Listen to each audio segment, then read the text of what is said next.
nosso objetivo aqui hoje é falar um pouquinho, aproveitar toda a expertise de Dr. Rodrigo. E eu, na verdade, quero até começar apresentando o Dr. Rodrigo. Pedir, na verdade, para ele se apresentar. E eu já vou parar de chamar ele de doutor, senão ele me dá uma bronca. E vou começar a chamar de Rodrigo. Porque, na verdade, o Rodrigo, ele é psiquiatra, assim como eu, ele faz parte da equipe lá da Clínica do CBEM, aqui de São Paulo. Então, na verdade, Rodrigo, eu queria passar a palavra para você se apresentar um pouquinho para o pessoal. Legal, obrigado, Paula. Agradeço muito pelo convite. Então, eu sou Rodrigo Machado, eu sou psiquiatra, eu sou colega de trabalho lá da Paula na Clínica Você Bem, né? Acho que a gente está sentindo um pouco de falta de atender lá nesses dias.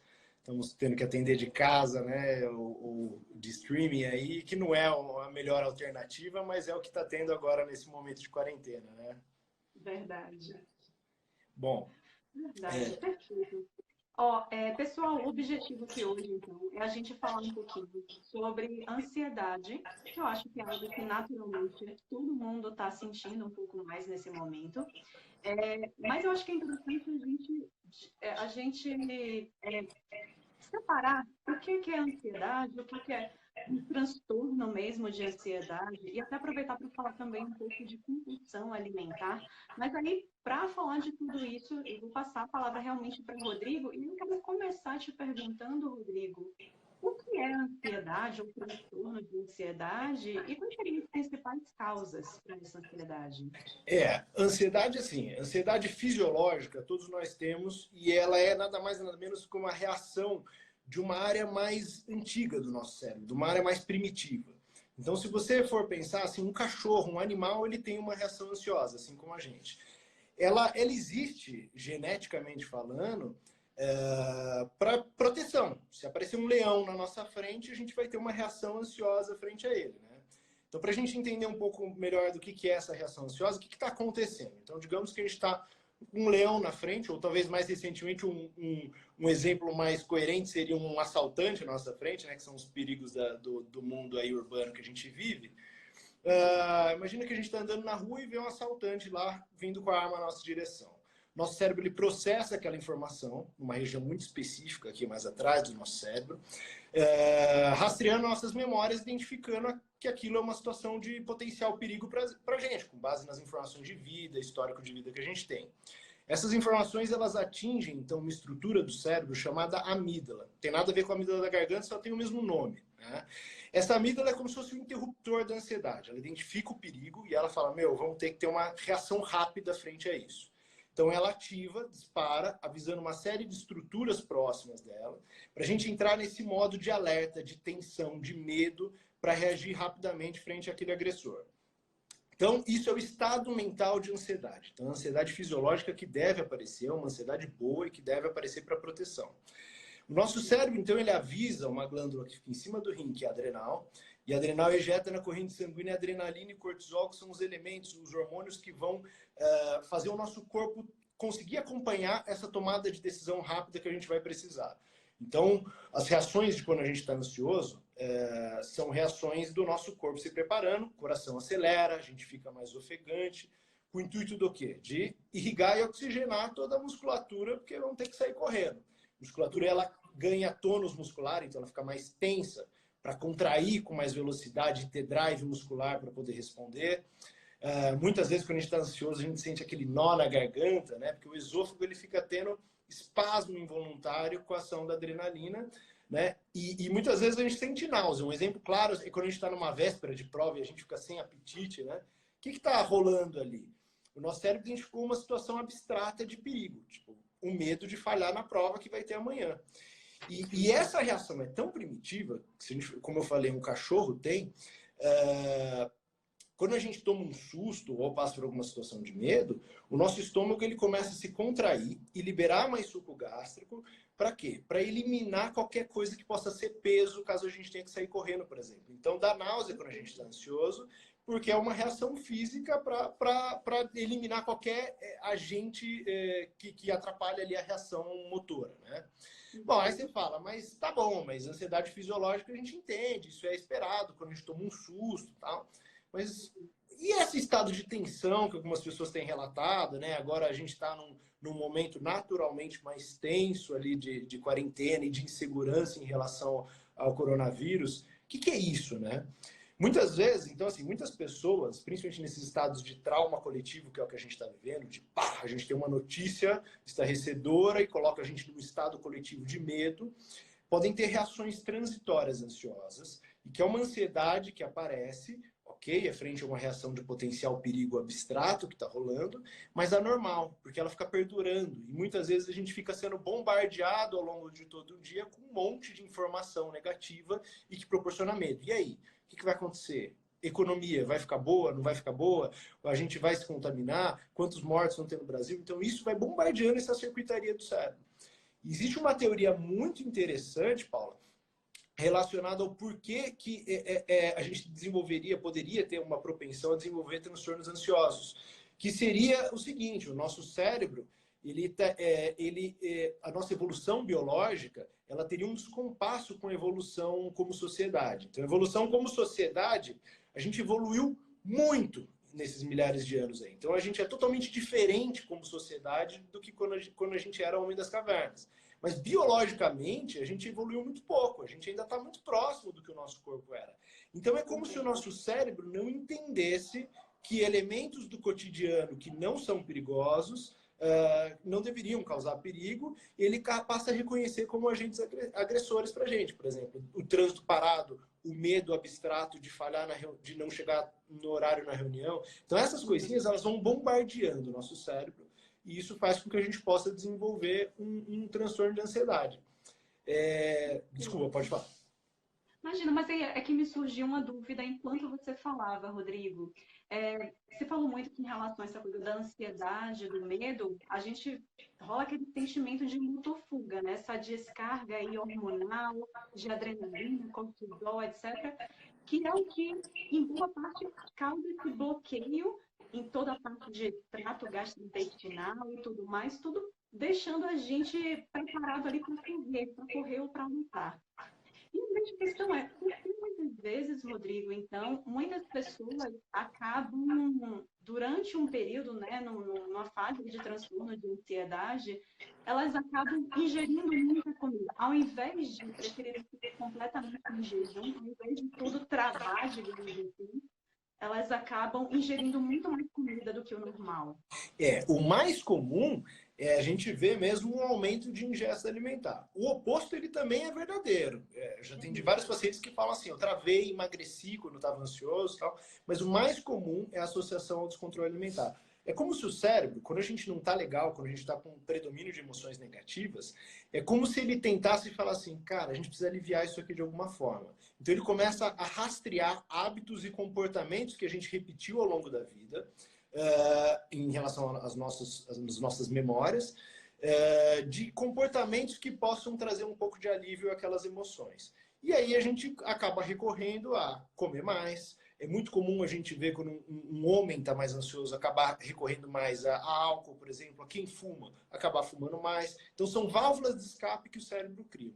Que o cérebro cria. Então é por isso que a gente acaba muitas vezes recorrendo e preenchendo um pouco mais ali a nossa rotina. Perfeito. Aí, já que a gente entrou nessa seara da alimentação, que são prazeres, né? O álcool, o fumo, determinados alimentos, tudo isso são formas da gente encontrar um pouco de prazer e também de entretenimento, né? E aí eu tinha uma pergunta para fazer para você, Rodrigo. Em relação a essa parte de compulsão alimentar, e aí eu queria até que você descrevesse um pouquinho mais o que é exatamente, como os médicos diagnosticam uma compulsão alimentar. Mas todo compulsivo alimentar, ele também tem transtorno de ansiedade? Explica um pouquinho sobre isso. Não, então vamos começar falando, não todo, mas é a comorbidade mais comum. Comorbidade a gente fala que é quando existe uma doença caminhando junto com outra, duas coisas acontecendo ao mesmo tempo. Então a associação mais comum que existe de todas as comorbidades são a dos transtornos de ansiedade. Então 65% das pessoas que têm o chamado transtorno da compulsão alimentar periódica, popularmente conhecida como compulsão alimentar, vão ter também um transtorno de ansiedade junto. Bom, Então, para a gente entender um pouco do transtorno da compulsão, ele atinge em torno, na média, de 3% da população mundial. Isso parece pouco, mas se a gente pensar em valores objetivos, isso é muita gente, né? Fazendo um cálculo rápido aqui, em torno de 7 milhões de brasileiros provavelmente têm compulsão alimentar. Agora, fiz por cima, acho que está certo. Agora, assim, qual é a proporção de pessoas afetadas? Então, é um pouco mais comum em mulheres, 3,4% das mulheres e 2% dos homens na média. E ele é mais comum quanto maior o peso do indivíduo. Então, com obesidade, então, obesos grau 1, que é uma obesidade ainda leve, 8% das pessoas. Obesidade grau 2, 25% das pessoas. E obesidade grau 3, que é antigamente chamada de obesidade mórbida, ela é em torno de 50%. Aí você fala, bom, no geral, a somatória geral fica na média em torno de 45% das pessoas obesas têm compulsão alimentar. Você fala, mas e essas outras pessoas que têm compulsão e não são obesas? Eu vou citar um exemplo de um paciente uma vez que eu atendi. Lógico que eu posso falar do caso, não falando o nome, eu não quebro o sigilo. Ele era um paciente desses muso fitness de Instagram, todo sarado, barriga travada, e ele tinha uma baita de uma compulsão alimentar. Então ele criava mecanismos para aquilo não afetar o peso dele e o chamado shape dele, mas periodicamente, 1 até 2 vezes por semana, ele tinha os episódios de binge alimentar, que é binge é compulsão, de perda total de controle, de comer um monte de carboidrato, ficar extremamente arrependido e ir lá malhar horas a fio para tentar dar uma atenuada no possível resultado negativo daquele episódio. Então, assim, para a gente entender o que é a compulsão alimentar. A compulsão alimentar são episódios que ocorrem periodicamente, pelo menos uma vez por semana, para a gente ter o diagnóstico, pelo menos uma vez por semana nos últimos 3 meses, em que ocorre você comer uma quantidade muito maior do que as outras pessoas comeriam naquele tempo determinado, né? Então, por exemplo, num tempo de 2 horas, você acabar comendo uma quantidade muito superior à que o restante das pessoas comeriam. Isso muitas vezes, isso aliás, tem que estar associado à percepção de perda de controle, ou seja, e muitas vezes é engraçado que os pacientes eles falam que eles percebem que perderam o controle, que não estão sob controle durante o ato. Eles falam, eu sei que eu estou comendo, eu sei que eu não deveria e eu não consigo ter o freio.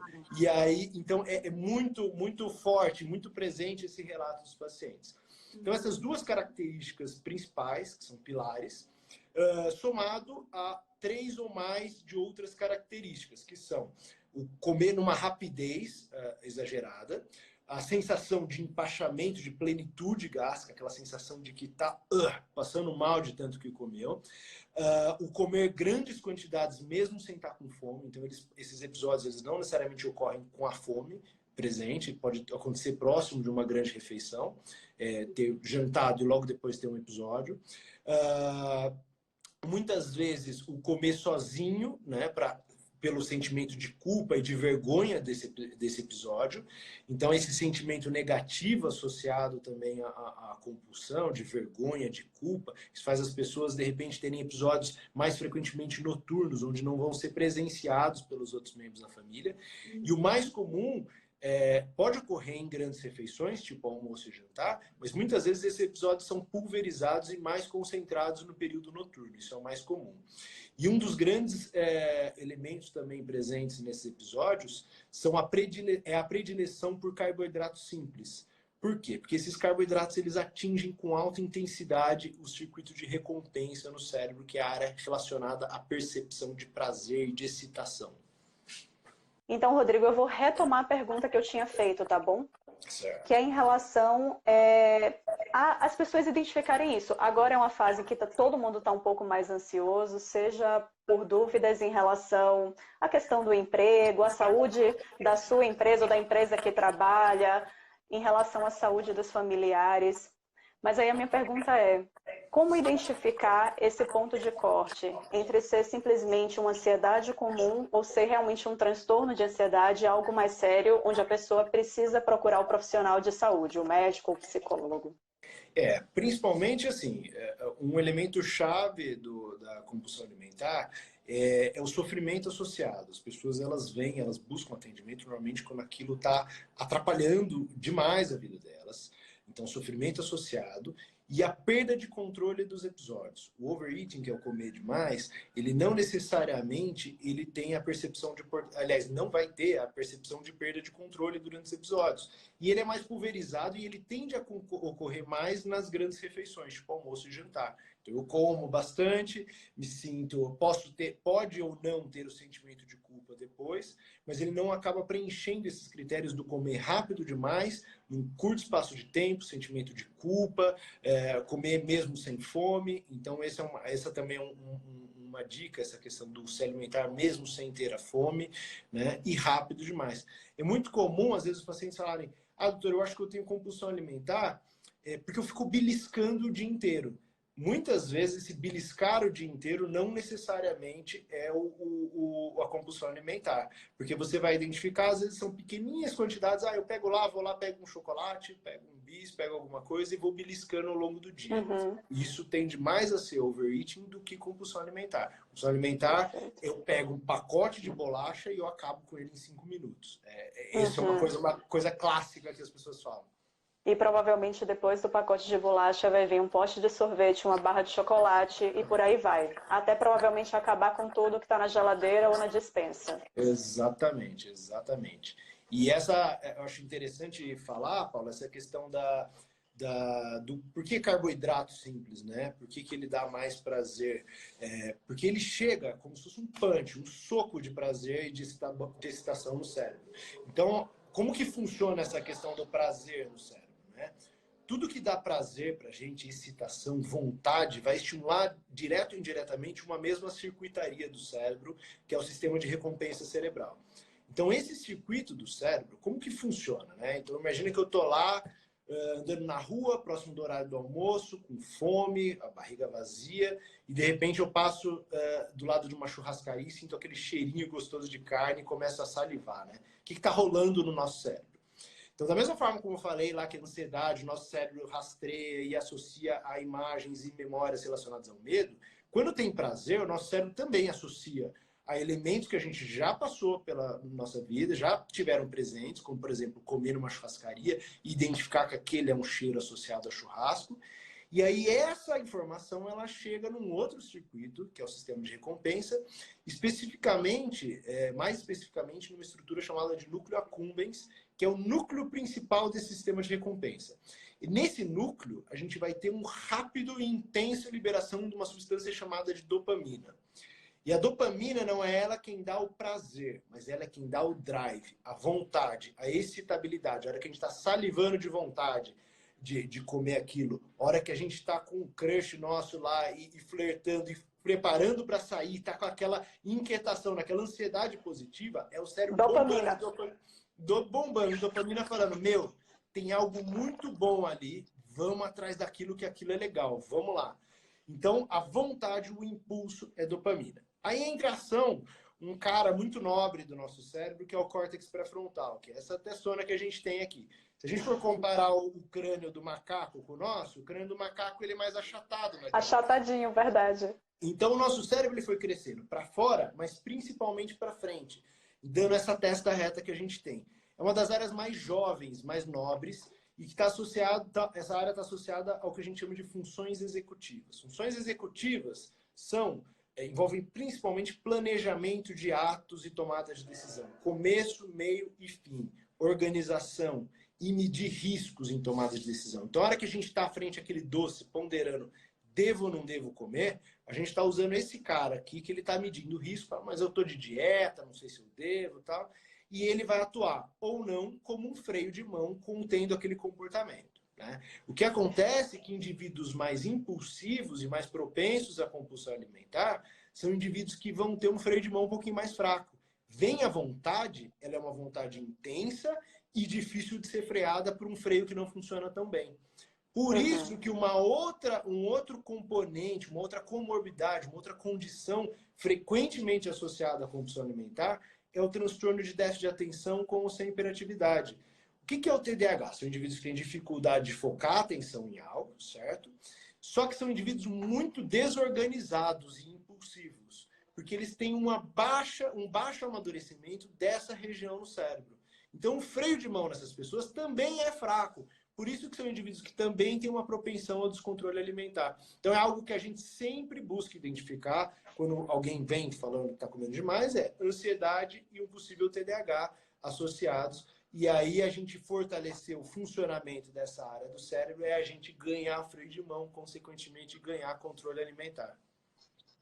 Que coisa sensacional. Gente, só eu tô amando essa live. Eu ficaria aqui por horas escutando isso. Sensacional, Rodrigo.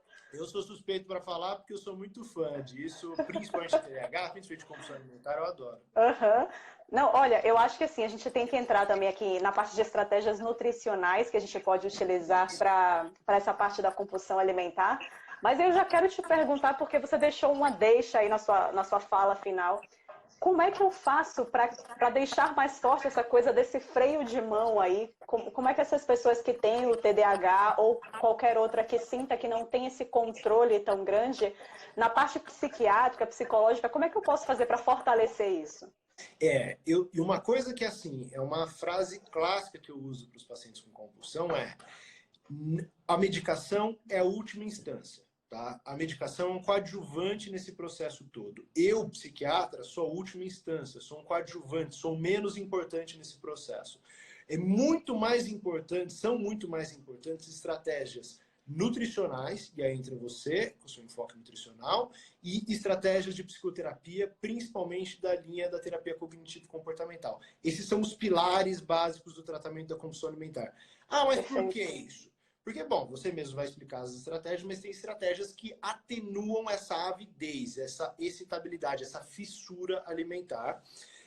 E a terapia cognitivo-comportamental, ela vai fazer o quê? Ela vai munir a pessoa de ferramentas para treinar esse córtex pré-frontal. Como aquela pessoa, frente ao início, a vontade, a percepção da vontade, pode ganhar tempo e controle até o ato se efetivar. Então, tem várias ferramentas, várias estratégias. E por que é muito interessante isso? Porque a pessoa assume uma bagagem, uma mochila de ferramentas que não vai sair mais dela, né? E aí, isso explica o porquê que a medicação e o tratamento com o psiquiatra é a última instância. Porque a medicação, ela tem um efeito on-off. Você está com a medicação, está funcionando. Beleza, está agindo, é legal. Mas você tirou a medicação, você perdeu aquela ferramenta. E a gente não quer que os pacientes fiquem eternamente sob tratamento. O tratamento, quando necessário, é para botar a pessoa de novo num eixo alimentar, habituar ela, e a gente tira essa da jogada. As ferramentas que vão ser de longo prazo, nutrição e psicoterapia.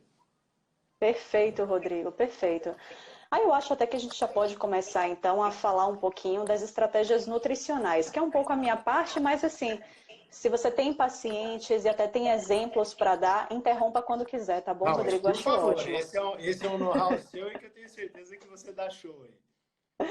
Gente, quando a gente fala de pessoas que têm compulsão alimentar, aí na verdade diferentes estratégias sempre se aplicam. Talvez o ponto principal, e é o que eu mais sempre bato na tecla aqui, principalmente para uma pessoa que, imagine, se ela tem essa dificuldade, como o Rodrigo mencionou, de puxar esse freio de mão, de talvez conseguir parar e pensar mais racionalmente o que é que ela pode escolher ou não, o que é que ela deveria fazer naquela situação, frente ali a um alimento que traz prazer para ela, que é muito de tudo isso, né, dessa liberação de dopamina, e como o Rodrigo mesmo falou, a gente vai, principalmente os alimentos que são ricos em carboidratos e carboidratos refinados, eles tendem a dar esse pico lá de dopamina e despertar muito disso, do interesse no alimento e o prazer também, claro. Então, o que a gente faz com uma pessoa assim, principalmente considerando esse período de quarentena? A gente cuida muito bem do que essa pessoa vai comprar no supermercado, do que é que ela vai colocar na geladeira e na despensa dela. Então, primeira coisa sempre é você não ter em casa. A partir do momento em que você não tem, obviamente, e que não está ali no seu campo de visão e ao alcance da sua mão, é muito mais fácil que você simplesmente não coma aquilo, acabe então, não ter os alimentos que são gatilho para você, né, que são gatilhos para talvez esse início de compulsão alimentar, para mim a dica principal, para quem vê que não consegue ter esse freio natural, que é um freio que é muito racional, né? Por mais que todo mundo goste, se você fizer uma enquete, sair na rua e fizer uma enquete para praticamente 100% das pessoas, se você morresse amanhã, o que você gostaria de estar fazendo hoje? Provavelmente a maioria delas vai falar alguma coisa em relação a algum alimento, porque o alimento ele dá esse prazer instantâneo. E geralmente quais são os alimentos que mais dão um prazer instantâneo? Aqueles que são uma mistura de muito carboidrato, com muita gordura, com sal. Então essa mistura daí é o que talvez dê auge, dê pico de prazer no nosso paladar, enquanto está ali em cima da nossa língua. E se a gente for parar para pensar, quais são os alimentos que são uma mistura perfeita de muito carboidrato, com muita gordura e até com um pouco de sal? Esse alimento, gente, ele não existe na natureza. Ele foi criado pelo ser humano. Tem até um post antigão meu, antigão mesmo, que eu escrevi exatamente sobre isso, Rodrigo. Eu falei, gente, a natureza ela é tão perfeita que ela não cria pra gente um alimento que ele seja fonte de muito carboidrato e muita gordura ao mesmo tempo. Se a gente pegar no mundo das frutas, o abacate, que é uma fruta típica e gordurosa, o abacate é gordo e não é rico em carboidrato. Se eu pego uma banana, ela é rica em carboidrato, mas não tem praticamente nada de gordura. E se você for olhar nos alimentos disponibilizados pela natureza, eles são exatamente assim. Aqueles que são ricos em carboidratos são pobres em gordura e vice-versa. Aí chega o ser humano, né, com toda a sua inteligência e fala assim, nossa, olha, se eu pegar farinha, misturar com manteiga e açúcar, botar no forno, dá um negócio incrível chamado bolo. E obviamente, ele cria alimentos, né, ou produtos alimentícios que dão esse auge de prazer gigantesco. Porque muito mais prazeroso até do que o carboidrato sozinho é o carboidrato misturado com a gordura e que tem um teor ainda de sal. E a gente vai encontrar essa característica em coisas que a gente poderia construir ali na nossa cozinha, misturando os ingredientes, mas principalmente naqueles produtos alimentícios. Uma outra coisa também e produto alimentício, tá? Quando eu menciono aqui produto alimentício, é justamente aquilo que a gente não conseguiria fazer em casa. São nos produtos industrializados ultraprocessados. É geralmente aquele produto que eu leio lá a lista de ingredientes e tem vários ingredientes que eu nem reconheço ali. Então, o que é aquilo? É aditivo químico. É algo que só a indústria é capaz de criar e que a gente não seria capaz de reproduzir em casa. Então, a indústria, no momento em que ela cria o alimento, e óbvio que eu não estou generalizando, porque hoje, graças a Deus, tem uma enxurrada cada vez maior nos mercados de produtos alimentícios minimamente processados, né, de boa qualidade. Mas, gente, quando a indústria cria um produto alimentício, ela está querendo o quê? Ela está querendo que você tenha prazer e nada mais. Então, quando você junta carboidrato, gordura, sal e ainda às vezes alia um toque extra aí de crocância. E crocância, gente, é uma coisa que realmente faz a gente querer sempre comer um pouquinho mais. Eu não sei nem qual é a explicação científica para isso, mas está muito claro para mim que trazer um elemento crocante, ou seja, se a gente pega aí coisas clássicas do tipo, aquele chocolate, né? Até o Rodrigo falou o nome dele, Bis. E qual é até o slogan do Bis? É impossível comer um só. É algo desse tipo, né? Eu vou te interromper só um pouquinho. Eu acho Diz aí. que é um chute, um mero chute, mas eu acho que eu entendo o porquê da crocância, né? Quanto mais sentidos você envolve ali e quanto mais tipos de estímulo diferente você envolve, mais prazeroso é um ato, né? Então, por isso que é aquela coisa assim, quando a gente... as refeições mais importantes são as que a gente lembra de que teve uma circunstância por trás, a refeição do aniversário de casamento, e aí você se lembra de cada detalhe e tal. Então, quando o alimento ele é um estímulo único ali, mas atrás de um cenário que está acontecendo. E acho que a crocância envolve isso, mais um estímulo, né? Que é... Então, eu chutaria algo nesse sentido. Pode ser, tudo são teorias. Eu lembro que eu li uma teoria também de uma pesquisadora que ela relacionava muito a crocância a alimentos frescos. Então, se você vai para o reino dos vegetais, por exemplo, muitos dos alimentos frescos, eles tendem a ser mais crocantes. À medida que eles envelhecem, eles se tornam mais murchos, né? Então, talvez o frescor do alimento, consequentemente, gama maior de vitaminas, minerais, o que seria mais interessante para o nosso corpo. Então, crocância talvez remeta para o nosso cérebro. Isso tudo é teoria, tá, gente? Remeta para o nosso cérebro faz muito sentido, né? Eu acredito que possa ser algo desse tipo também. Mas a verdade é isso, é que se a gente pega um alimento crocante, a gente tende, às vezes, a também perder a linha, por mais, às vezes, Rodrigo, que seja um bom alimento. E é até importante a gente trazer esse assunto, porque não necessariamente uma compulsão alimentar declarada, mas vamos abrir até para os exageros, né? Os simples exageros alimentares que, às vezes, qualquer um de nós pode acontecer com qualquer um de nós. É muito mais fácil que exista, às vezes, esse exagero quando a gente envolve esses alimentos crocantes e coisas que iriam ali na pontinha, que cabem na pontinha dos dedos. Então, não só o salgadinho, mas o salgadinho ele vai reunir tudo isso que eu falei, muito carboidrato, com muita gordura, com sal, com crocância. É o pacote completo. Então, ou seja, foi um alimento que foi criado para você realmente comer em grandes quantidades. Mas mesmo que não seja o salgadinho industrializado, quando a gente pega, por exemplo, nuts, né, oleaginosas, quando eu recebo pacientes no consultório, eu vejo que é muito comum haver um exagero no consumo de oleaginosas ou de granola, por exemplo, de coisas que trazem esse croque-croque. Então, o crocante, ele torna o alimento muito mais atrativo para o nosso paladar. Então, isso até é bom que a gente reconheça, né, quais são os alimentos ali, que às vezes são os nossos pontos fracos e não necessariamente esse alimento vai ser um alimento de má qualidade, vai ser um produto industrializado, como é o caso de um salgadinho. Mas às vezes pode ser simplesmente uma castanha de caju ou uma granola que até pode ser de boa qualidade, mas que a gente vê que por algum motivo, e provavelmente a crocância está relacionada a isso, a gente tende a exagerar no consumo daquele alimento. Então, principalmente nesse período agora de quarentena, onde, querendo ou não, acredito que a maioria das pessoas tenda a estar um pouco mais sedentário, né? Eu sempre, claro, não incentivo isso. Eu acho que a gente pode aproveitar para criar a nossa rotina semanal e todos os dias incluir algum nível de treino. Não precisa ser um treino funcional incrível todos os dias, não. Mas pelo menos, que, quando não for esse treino funcional maravilhoso, que seja simplesmente pegar 15 minutinhos para fazer alguma atividade, para sair do sofá e da cama, sabe? Para não ficar extremamente sedentário. Mas a verdade é que, nesse período de quarentena, a gente está, assim, um pouco mais sedentário. Então, eu acho que tem muita lógica a gente evitar esse tipo de alimento que causa esse comer descontrolado, que desperta na gente essa vontade de comer além da conta, sabe? Muito além da nossa saciedade. Legal. Eu queria fazer um adendo em relação a isso, né? Porque, assim, se a gente for entender o funcionamento dessa área do cérebro, o funcionamento da compulsão alimentar, a gente pode traçar um paralelo. Às vezes os pacientes acham meio pesado isso, mas a compulsão alimentar ela não deixa de ser uma dependência comportamental, que é o quê? É a dependência não a um agente químico, no caso, por exemplo, uma droga, mas a dependência a um comportamento potencialmente aditivo que gera prazer, no caso, ao alimento.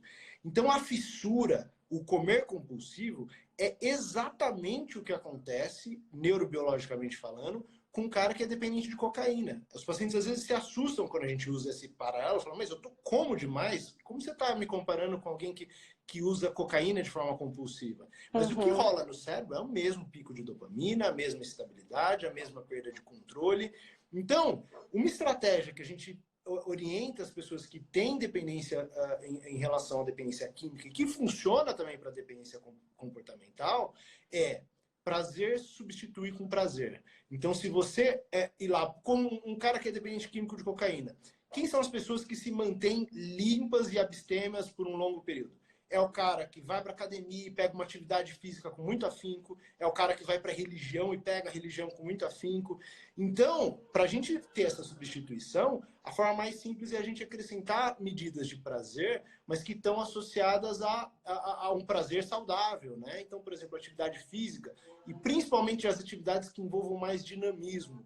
Então, não uma atividade monótona, vou ficar na esteira andando, mas vou fazer uma luta, vou fazer uma funcional. Então, uma atividade que envolva a gratificação e a percepção de que eu estou crescendo e ficando melhor em algo. Então, isso é o que estimula mais o sistema de recompensa e, consequentemente, eu vou ter menos avidez por doce. Porque aquela área do cérebro, quando ela se acostuma com aquela quantidade, aquela explosão de prazer frequente, ela não quer saber de onde está vindo o prazer. Se você alimentar ela com outro tipo de prazer, mas um prazer saudável, ela vai ficar menos ávida, você vai ter menos fissura em relação a isso. Então, é uma estratégia que eu costumo falar para os pacientes e que costuma dar certo. Sensacional, que é basicamente isso, né? Substituição de prazer, né? Exatamente. Perfeito. A grande questão até, já que você citou aí o doce, o açúcar, é que quando a gente dá esses picos, né, Rodrigo, de lá na sua glicemia, né? Sua glicose vai lá para cima, tem toda essa cascata aí de prazer, de liberação de dopamina e tudo mais. O problema é o que vem depois, né?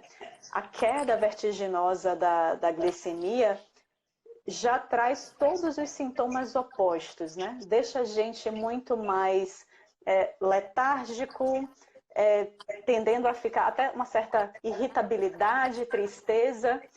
E fora o que você falou, que querendo ou não, o comer compulsivo, ou até, eu diria, qualquer exagero alimentar, tende a vir acompanhado não só desse reflexo, que aí é uma questão hormonal mesmo, digamos assim, mas tende a vir muito acompanhado de frustração.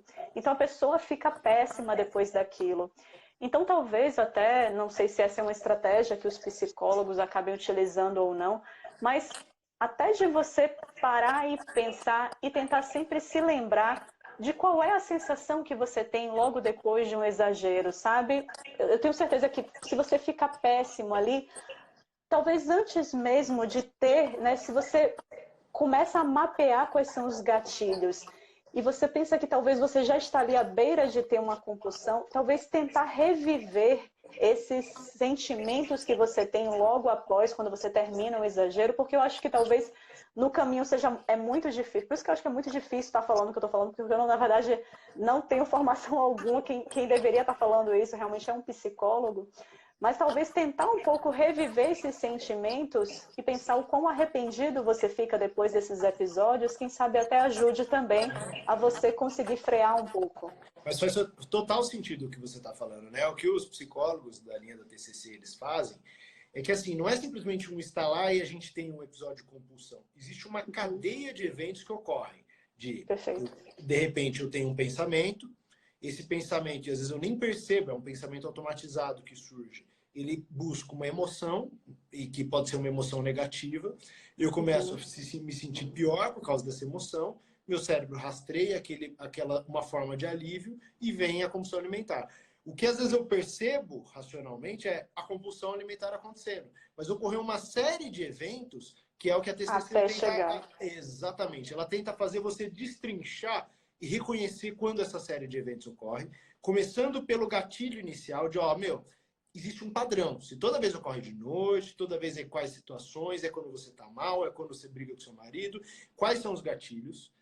Reconhecer o gatilho, você reconhece o destrinchar desses acontecimentos e você consegue, criar um bloqueio ali a partir de treinamento. Então é isso que eles tentam fazer. E realmente, se você associa, fala, você tem o clique de eu tô mal. E quando eu tô mal, costuma ocorrer um comportamento, você consegue se prevenir e fortalecer seu freio de mão, para a coisa simplesmente não acontecer de forma abrupta, entendeu? Perfeito, perfeito. Um outro ponto também, Rodrigo, e aí eu queria que você até me ajudasse nesse aspecto daqui, mas via de regra, cafeína e álcool são coisas talvez que não combinem com essa parte para quem tem uma ansiedade muito aflorada, né? Então, para as pessoas, tem muita gente que acaba chegando no meu consultório e pergunta assim, eu bebo muito café, não é bom, né? Eu sempre procuro, na verdade, perguntar, assim, calma lá, primeiro é quanto café que você bebe, porque às vezes a gente nem está falando de grandes exageros, mas principalmente quem você é, né? Se esse ato de beber várias xícaras de café no dia, se isso é algo que realmente para você especificamente pode trazer algum problema ou não. Porque a gente sabe, na verdade, que falando de café especificamente, é uma excelente bebida, excelente fonte de antioxidantes, de fitoquímicos natural. Então, traz um pouquinho desse estímulo também, né? Para alguns mais, outros menos. Depende muito aí de quem é um metabolizador mais rápido ou mais lento de cafeína. Mas sempre que a gente fala de uma pessoa que ela é extremamente ansiosa, aí o consumo abusivo também de café não é uma boa, né, Rodrigo? Os excessos, como você bem falou, não são legais. Tudo que é excessivo não é muito bom.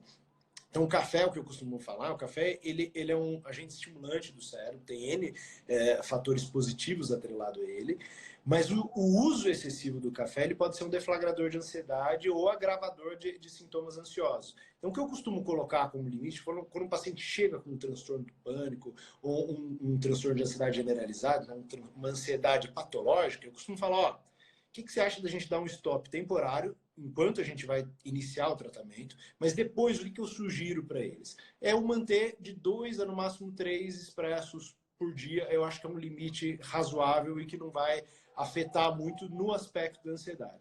Em relação ao álcool, é muito comum homens ansiosos começarem a extrapolar no álcool. Por quê? Porque homem já normalmente bebe por fatores culturais, com mais frequência do que mulheres e maior intensidade. Então é um comportamento que se replicou ao longo de uma vida e criou uma teia de memórias positivas associadas ao álcool. A happy hour com os amigos, N situações.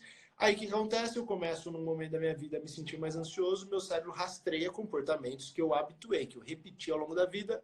Qual é um comportamento que está lá? Álcool. E aí eu passo a recorrer mais ao longo do álcool, ao uso do álcool.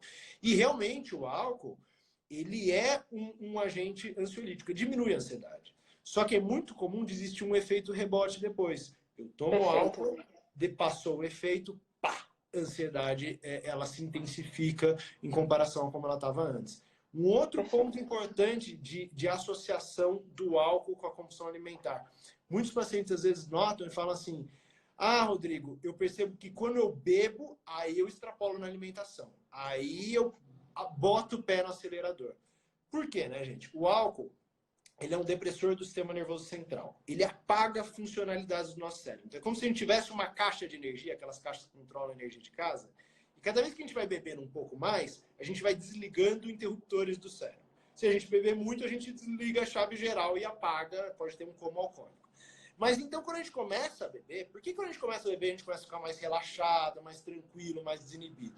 Quando a gente está ansioso e bebe, ele vai apagar uma área que está funcionando excessivamente, que é o circuito do medo, o circuito da ansiedade. Então, ele atenua a ansiedade. Só que também, quando eu começo a beber, ele apaga que área? O córtex pré-frontal. Esse freio de mão que eu falei que é um freio de mão importante para conter comportamentos compulsivos. Então, quando eu começo a beber, eu começo a inibir meu freio de mão, eu solto a possibilidade de aparecer um comportamento de compulsão. Então, eu fico muito mais propenso. Por isso, também, quando a gente interrompe o funcionamento dessa área com álcool, se a gente está muito animado, a gente vira o galanteador, o cara que chega na balada e quer chegar em todo mundo, porque a gente fica desinibido, a gente perde o nosso inibidor, que é o córtex pré-frontal. Assim também, quando não estou muito legal, eu viro um cara briguento, eu viro um cara ciumento, porque também a gente perde o freio moral, que é o órbito frontal aqui no nosso cérebro. Então a gente perde esse freio. Então é interessante que assim, tudo no nosso comportamento existe uma explicação. Se não existe ainda é porque a gente não sabe, mas a gente vai descobrir. Exatamente. Nossa, perfeito. Então, já viram aí, né, gente, que qualquer pessoa que tem uma tendência a ser uma pessoa mais ansiosa, mais compulsiva, realmente são pessoas que têm que dosar muito bem a quantidade de álcool que consomem aí na rotina e também a quantidade de café. Olha, gente, eu vou abrir para perguntas agora, porque eu tenho certeza que podem ter surgido muitas perguntas aí. O pessoal tá curtindo pra caramba a live, eu também tô amando.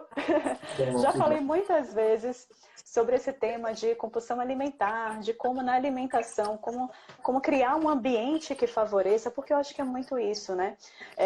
O nosso comportamento como um todo, o nosso comportamento, inclusive o comportamento alimentar, ele está intimamente relacionado aos ambientes em que a gente vive.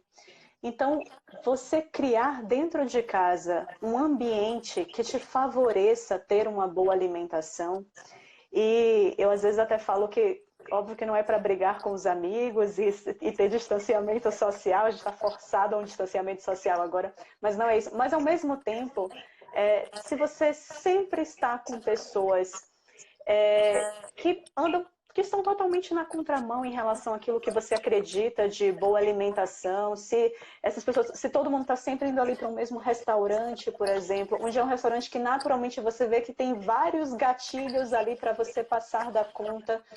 Gente, a ideia é você não frequentar esse restaurante. Se você vê que esse é um ambiente que te faz perder, que te faz sair do que você gostaria, do que você acredita que deveria ficar. Então, assim, a gente tem que ter total consciência que o ambiente em que a gente está, ele tem total controle em relação às nossas atitudes. Ele tem total interferência nas nossas atitudes.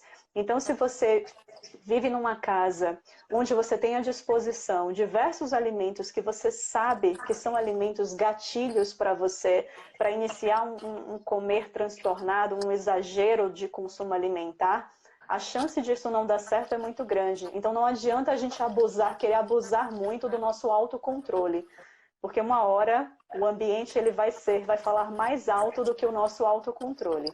Exatamente. Então realmente se cercar desses cuidados. Exatamente, é a habituação, é a assimilação, você repete comportamento, seu cérebro assimila, e aí cada vez que você estiver sob uma situação similar, vai ativar. Então, se aquele restaurante, todas as vezes que você foi lá, você teve uma perda de controle, você não é talvez o melhor lugar para você estar, né? Então, Exato. Infelizmente, para mudança de comportamento, muitas vezes a gente tem que ter evitação de gatilhos. E muitas vezes esses gatilhos eles estão associados a componentes que a gente gosta, que a gente sente prazer, né? Então, mudar não é fácil. Mudar, como falaram ali, mudança de hábito não é simples, é treinamento e para mudar comportamento que a gente sedimentou ao longo de muito tempo, é perseverança e força de vontade e repetição de hábitos, né? De novos hábitos. Com certeza. E às vezes, claro, buscar profissionais que possam te dar um pouco da luz, porque como o Rodrigo falou, é meio que uma substituição de prazeres ali que você faz, né? Então, na verdade, até falando do nutricionista em si, quando é que ele vai ter uma chance maior de acertar com o seu paciente, né? Principalmente falando nesse aspecto aqui de compulsão alimentar, emagrecimento, e óbvio que compulsão alimentar, primeiro profissional que tem que ser buscado quem é psicólogo, não é nem o nutricionista e nem o psiquiatra, é realmente o psicólogo em primeiro lugar. Mas a partir do momento em que você está com um nutricionista, onde é que o nutricionista mais pode acertar nisso? É quando ele te propõe substitutos que sejam minimamente à altura na sua alimentação.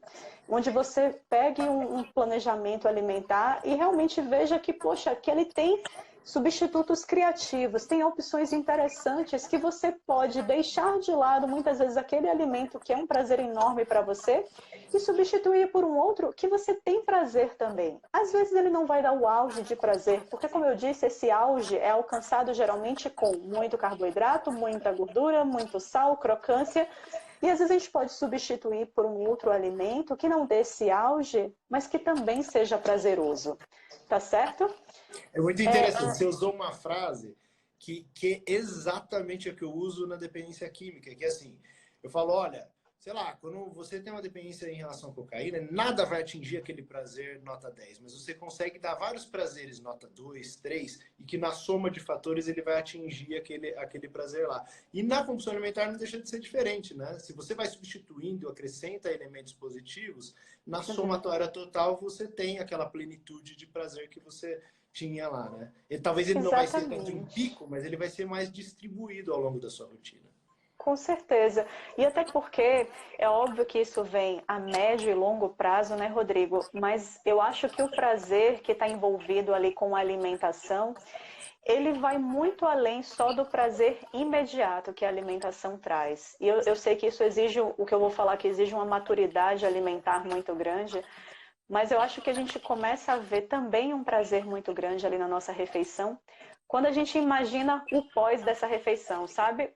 O pós imediato do se alimentar, ou seja, você não vai acabar a refeição se sentindo mal, frustrado, empachado, com a barriga estufada de tanto que você comeu dos alimentos que estavam presentes ali, porque eles diretamente te fazem mal. E você entende também que aquela refeição, ela é a refeição que é necessária para que você acorde todos os dias se sentindo bem, que você acorde todos os dias num corpo em que você gosta, com mais disposição.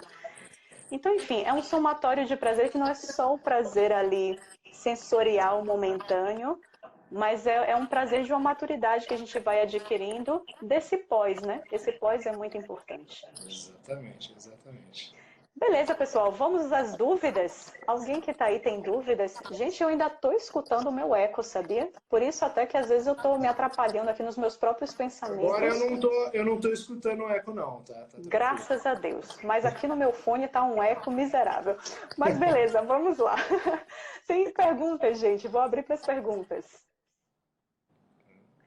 Rodrigo não conhece. Vou ler aqui os comentários, né? Rodrigo não conhecia, mas você já sei da competência. Que lindo serviço você faz. Parabéns, Paulinha. Obrigada, Mary Núbia. E já vi aqui passando vários elogios a Rodrigo também. Rodrigo, você de verdade arrasou. Achei que você tem uma... Nossa, você explica de uma maneira muito fácil, te facilita a compreensão, dá vontade de ficar ouvindo o dia inteiro. Gente, aproveitem, usem e abusem de Rodrigo aí, vamos tirar dúvidas. Por favor, gente, estou à disposição aí no que precisar. Perfeito. Vamos esperar um pouquinho aqui para ver se surge alguma dúvida. Deixa eu até dar uma passeada aqui pelos comentários para ver se em algum momento teve alguma dúvida aqui que eu perdi.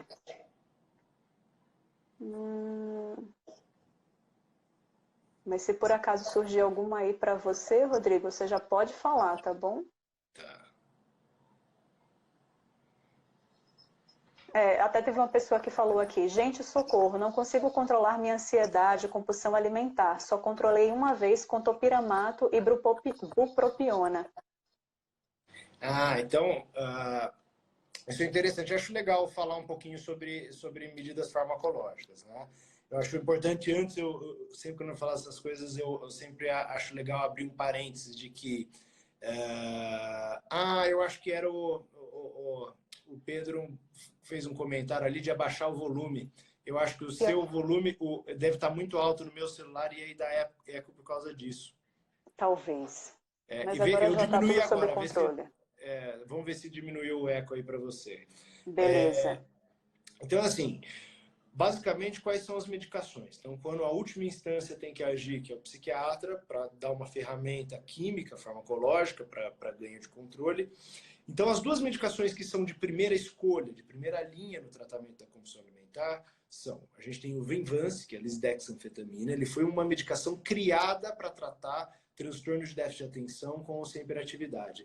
Então, o Venvance, basicamente, como eu disse, que é a área que está dificultado o funcionamento no TDAH, o córtex pré-frontal.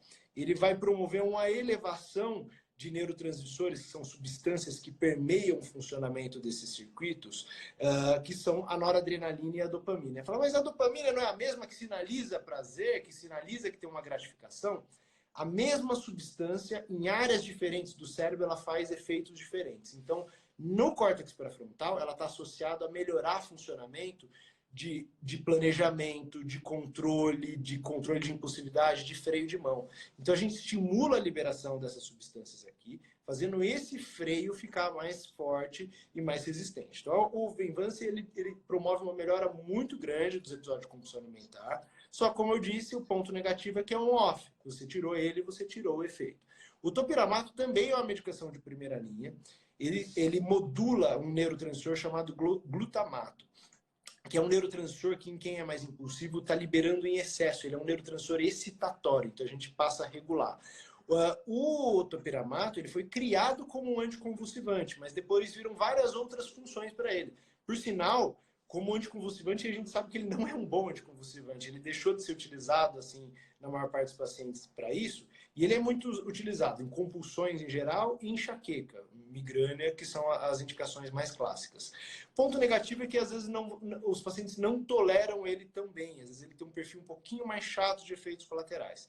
E você tem medicações aí de segunda linha que funcionam também, mas que tem menor grau de evidência, menor nível de evidência científica, né, de estudos, como, por exemplo, antidepressivos que estimulam serotonina. Por que eles funcionam? Porque a principal coisa associada à compulsão alimentar é a ansiedade. E quem trata a ansiedade são agentes que estimulam serotonina. Por isso que os antidepressivos eles também funcionam para a compulsão alimentar, mas por tratar bem essa ansiedade. Então, muitas vezes, tratar bem a ansiedade vai fazer com que a pessoa ganhe controle na alimentação.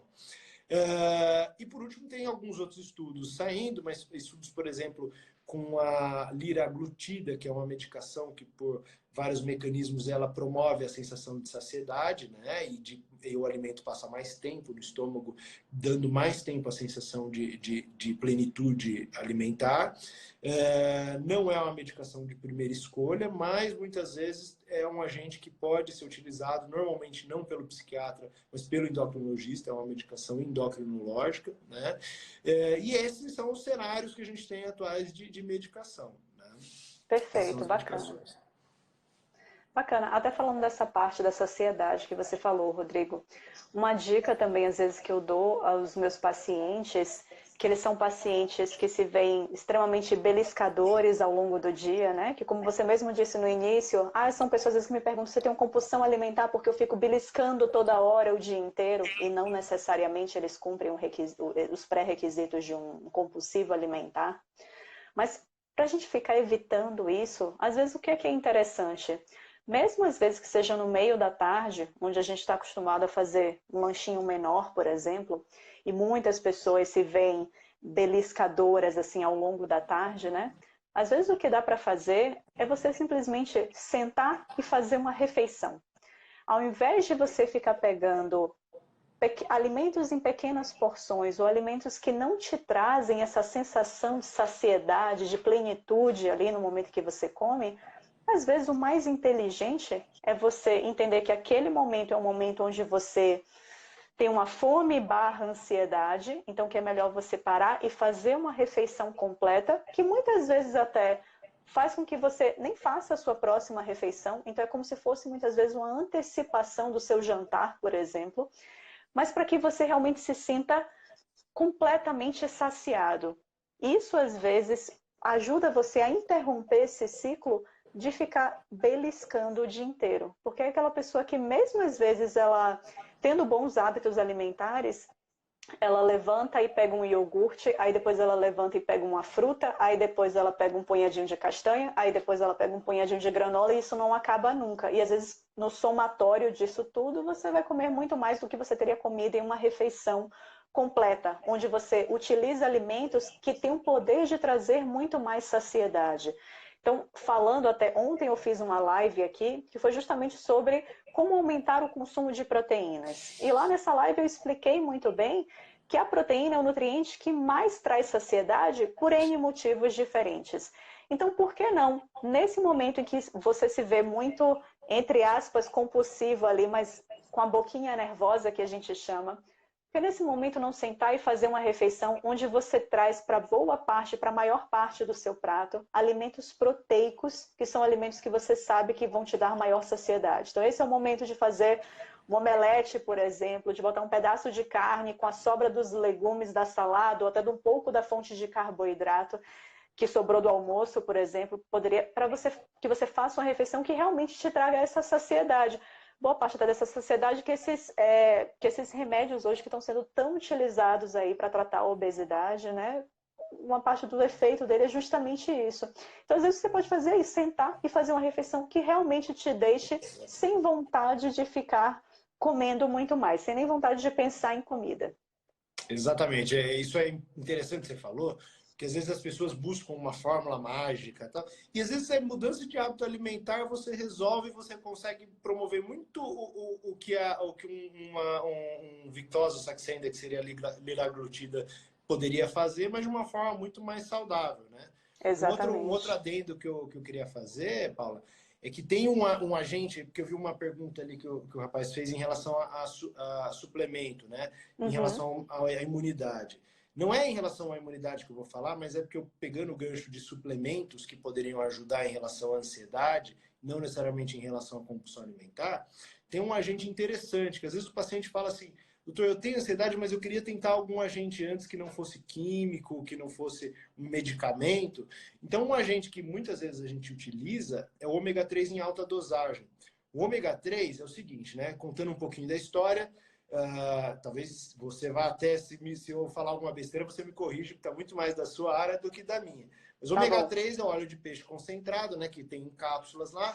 E ele, qual foi a ideia inicial deles? Foi principalmente na área da cardiologia e da endócrino. Falaram, bom, por que as pessoas do Mediterrâneo têm menos infarto, AVC, eventos cardiovasculares, né? Ah, talvez porque eles comam mais grãos, peixe e tal.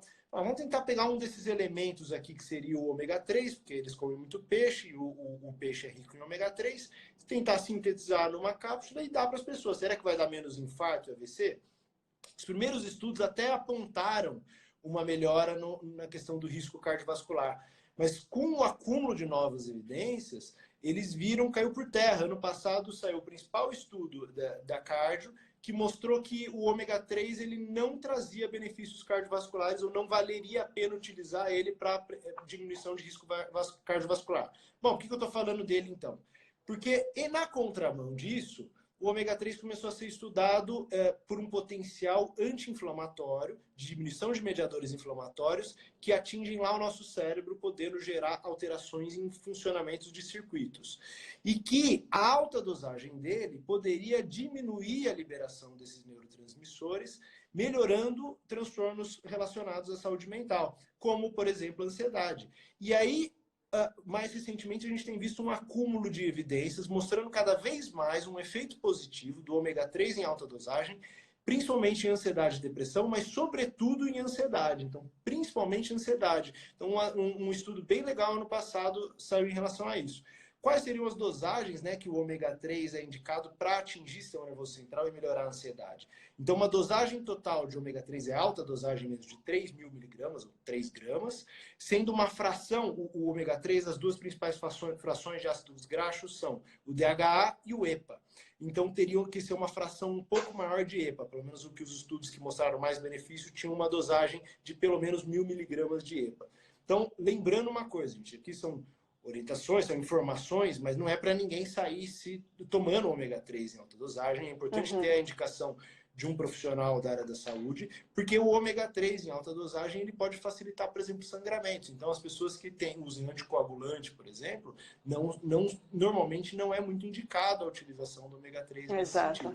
Mas foi um adendo que eu achei interessante falar aqui, que pega bem essa intersecção da nutrição com a saúde mental. Com certeza. Lembrando que 1.000 miligramas de ômega 3 especificamente, ou seja, de EPA e DHA, isso é mais o que a gente costuma ver, porque as pessoas às vezes se confundem. O que a gente costuma ver na embalagem de ômega 3 é 1.000 miligramas, mas é 1.000 miligramas do óleo, tá certo? 1.000 miligramas vem ali numa cápsula do óleo, geralmente em torno de 1.000 miligramas, pelo menos das marcas brasileiras que não são tão concentradas, de óleo de peixe, vem mais ou menos 0,3 de ômega 3. Então, 3 gramas de ômega 3 seria, talvez aí correspondesse a umas 9 cápsulas, mais ou menos, dos ômega 3 por isso que eu costumo indicar, para a pessoa não ficar tomando um mar de cápsulas, vale a pena comprar um ômega 3 gringo que é mais concentrado. Né? Então, por exemplo, hoje surgiu uma dúvida de uma paciente que me perguntou em relação a isso, que eu tinha indicado ômega 3. Ela falou, eu fui na farmácia e tinha esse aqui, que é R$27 e tal. E ela falou, mas eu achei estranho, porque tinha um de 27 e tinha um de 100. Aí é aquela coisa, não existe almoço grátis, né? Algo tem ali que está rolando. E se você olha o rótulo dos dois, os dois falam 1.000 miligramas. Aí você fala, por que raios um é mais caro? Quando você vira o rótulo, você tem a quantidade de porção. Para atingir aquelas 1.000 miligramas, o brasileiro precisa de 3, 4 cápsulas e o outro precisa de mais concentrado de 1, 2 cápsulas. Então, eu costumo indicar um, que é o Danal, que é uma empresa estrangeira. Ele tem o normal e o concentrado, em que em uma cápsula ele tem 1.000 miligramas de EPA e, se eu não me engano, 500 miligramas, não, 1.000 miligramas totais e 500 miligramas de EPA. Então, assim, atingindo a 3.000 miligramas totais, seriam 3 cápsulas, o que é muito mais palatável. E é uma cápsula entérica, né? Que ela é revestida para não estourar no Abrir no estômago. Porque isso é muito... O primeiro ômega 3 que eu tomei era horrível. Você ficava eructando paixe, ficava aquele... Mas lembrando, reforçando, né, gente? Ômega 3, qualquer suplemento é indicação de nutricionista. Então, por favor, não saiam consumindo aí, né? Porque até com um pezinho na consciência de não sei, de repente ser irresponsabilidade minha de estar falando sobre ele aqui. Não, imagina. Mas acho que a informação, informação é ouro, né? Então, acho que é legal. Que as pessoas podem chegar para a nutricionista e discutir. Falar, e aí, o que você acha disso? Tal. Com certeza, acho super válido. E a gente sabe, na verdade, o ômega 3 realmente, eu até publiquei, nossa, há tempos atrás também, um estudozinho que falava justamente isso que você mostrou, que o ômega 3 não parece ser tão eficiente assim para melhora para evitar, né, diminuição de risco cardiovascular. Mas, nossa, se a gente pensar o ômega 3, até mesmo para a parte, principalmente para a parte cerebral, né? Se a gente pensa lá em toda a estruturazinha do neurônio, da bainha de mielina, que é o que conduz lá esse impulso nervoso, o ômega 3 é excelente para absolutamente tudo isso, para melhorar essa permeabilidade das nossas células, sabe? Então, no final das contas, o ômega 3 é importantíssimo tanto para a saúde cerebral, como o Rodrigo mesmo acabou de dizer, quanto para diversas outras funções do nosso corpo, como um anti-inflamatório natural que ele é. Então, eu acho muito válido. Ainda se questiona muito a validade ou não da suplementação, mas eu acho que se às vezes a gente sabe que na nossa rotina não entra praticamente nunca peixes gordos, o nosso salmão especificamente, né, que é um dos peixes gordos que a gente poderia ter, sardinha também, que até é muito mais acessível para a gente.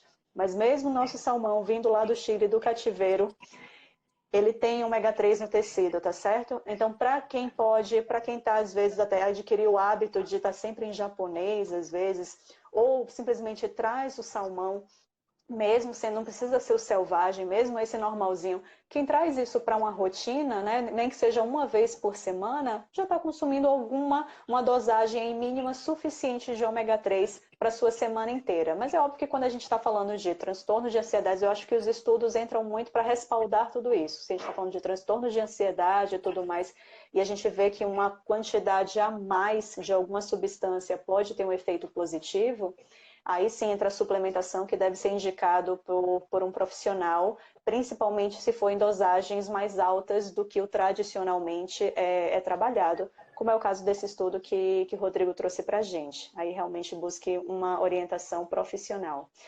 Beleza, pessoal. Gente, então vamos encerrar por aqui, né, Rodrigo? Que a gente já tem aí mais de uma hora, somado com o outro videozinho lá que ficou para trás. Já tem mais de uma hora de live. Rodrigo, muitíssimo obrigada, tá certo? Muitíssimo obrigada pela participação. Obrigado. Foi esclarecedor demais. Eu acho assim que vão rolar aí alguns pedidos para a gente já marcar uma próxima live. Legal, então vamos pensar no próximo tema. Pô, tá certo? Certeza. Muitíssimo obrigada. Você quer dizer alguma mensagem final? Olha, adorei a oportunidade, você é sempre fantástico nos seus posicionamentos, adorei. Eu sou um fã pessoal aí da Paula, que eu acho muito legal o conteúdo que ela divulga. Então foi um prazer enorme estar aqui presente e, estou totalmente à disposição para participar outras vezes. Que ótimo, eu já vou fazer um pedido, que eu tenho certeza que vai ser um pedido de todas as pessoas, porque quem não é seguidor de Rodrigo, eu acho que tem que começar a seguir. Rodrigo posta muita coisa nos stories. No feed não tem tanto post assim, né, Rodrigo, da parte médica, é mais a sua vida, que é uma delícia até de seguir. A filha dele, que é a coisa mais fofa desse mundo. Mas Rodrigo posta muita coisa bacana nos stories e vem movimentando muito os stories, o que eu acho que é super bacana, porque leva muita informação de qualidade para as pessoas. Então passem a seguir aí, Dr. Rodrigo Machado, que certamente ele tem muito conteúdo para compartilhar com vocês. Gente, muito obrigada pela presença aqui, tá bom? Obrigado, beijos, gente. Até a próxima, até semana que vem. Tchau, Rodrigo. Obrigadão.